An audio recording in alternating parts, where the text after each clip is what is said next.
Learning test চ্যানেলে তোমাদের সবাইকে জানাই স্বাগত। আজ আমি তোমাদের সপ্তম শ্রেণীর কয়েকটা গুরুত্বপূর্ণ প্রশ্ন তোমাদের আমি দাগ দিয়ে দেব। তোমাদের কি কি চ্যাপ্টার, তোমাদের ফাইনাল পরীক্ষা তোমরা সবাই জানো কি কি চ্যাপ্টার থেকে কি কি ইম্পর্টেন্ট, শেষ মুহূর্তে তোমাদের আমি বলে দিচ্ছি।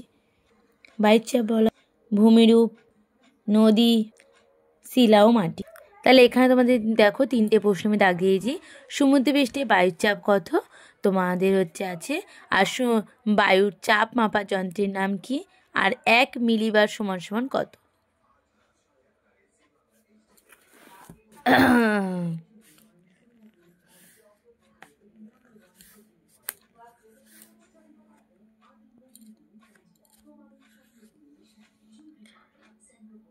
দেখো এখানের মধ্যে তোমাদের বায়ুর চাপ কাকে বলে, উচ্চচাপ কাকে বলে, নিম্নচাপ কাকে বলে, আর বায়ুর চাপ সর্বমুখী বলতে কি বোঝো। এখান থেকে তোমার পড়বে সমচাপ রেখা কাকে বলে, তার বৈশিষ্ট্য পড়বে, আর বায়ুর চাপের পার্থক্যর কারণগুলো আলোচনা করো। পরের চ্যাপ্টারে চলে যাব ভূমিরূপ। ভূমিরূপ কাকে বলে, পৃথিবীর ভূমিরূপ কয় প্রকার ও কী কী, আর সর্বোচ্চ মালভূমির নাম, আর পৃথিবীর একটি নবীনতম ভঙ্গিল পর্বতের নাম। পর্বত গ্রন্থি কাকে বলে, পর্বত উপত্যকা কাকে বলে, পশ্চিমবঙ্গের কোন কোন জেলায় মালভূমি অঞ্চল আছে, এগুলো তোমরা পড়বে। তারপর অ্যাসনিথোস্ফিয়ার কাকে বলে, পাত কাকে বলে, বহির্জাত ভূ অভ্যন্তরী, এগুলো তোমরা পড়বে। পর্বত কাকে বলে তোমরা পড়বে। ভঙ্গিল পর্বত কাকে বলে, স্তূপ পর্বত কীভাবে সৃষ্টি হয়েছে, আগ্নেয় পর্বত কাকে বলে, ব্যবচ্ছিন্ন মালভূমি কাকে বলে, আর লয়েস সমভূমি কীভাবে সৃষ্টি হয়েছে, লাভা কীভাবে সৃষ্টি হয়েছে।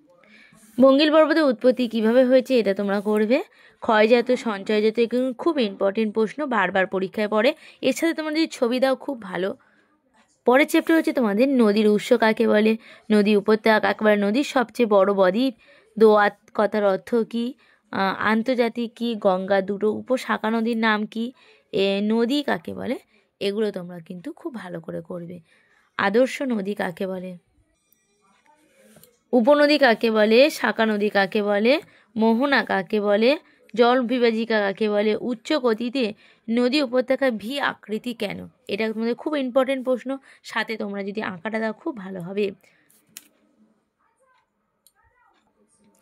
বদ্বীপ কীভাবে সৃষ্টি হচ্ছে, খাড়ি কি, গিরিখাত কি, নিত্যবহ নদী কাকে বলে, অনিত্যবহ নদী কাকে বলে, এগুলো খুব ইম্পর্টেন্ট প্রশ্ন। এগুলো তোমরা করে যাবে, দেখে যাবে, এগুলো কিন্তু খুব ইম্পর্টেন্ট প্রশ্ন। এগুলো থেকে করলে আশা করছি তোমরা পাবেই পাবে। লাস্ট চ্যাপ্টার যেটা তোমাদের আজকে আমি শেষ সাজেশান দেবো, তারপরে আমি পরের চ্যাপ্টারগুলো দেবো। এখানে তোমাদের কি কি হবে, শিলা কাকে বলে, শিলা কয় প্রকার, কি কি মাটি কয় প্রকার, কি কি। তারপর তোমার চলে আসছে কি, তাজমহল কোন শিলা দ্বারা তৈরি, আগ্নেয় শিলা কীভাবে তৈরি হয়েছে, কয়েকটা শিলার নাম লেখো, আগ্নেয় শিলার বৈশিষ্ট্যগুলো লেখো, রূপান্তর শিলা কীভাবে সৃষ্টি হয়েছে, মাটির উৎপাদনগুলো কি কি, শিলা থেকে মাটি কীভাবে তৈরি হয়েছে, পলিমাটি কয় প্রকার, কী কী। দেখো তোমরা ভালো করে দেখে নাও। তারপরে এই প্রশ্নগুলো দেখে নাও। এঁটেল মাটির বৈশিষ্ট্য, রেগোলিথ কাকে বলে, জীবাশ্ম কাকে বলে, শিলাচক্র কাকে বলে। এই প্রশ্নগুলো তোমরা করে গেলে আশা করি এর থেকে তোমাদের অনেক প্রশ্ন কিন্তু তোমরা পেয়ে যাবে। আজকে তোমাদের এই পর্যন্ত। পরের ভিডিও আমি পরের বাকি অধ্যায়গুলো নিয়ে চলে আসব। যদি তোমাদের ভিডিওটা ভালো লাগে একটা সাবস্ক্রাইব, লাইক অবশ্যই করে দেবে, আর কেমন লেগেছে কমেন্টে জানাবে।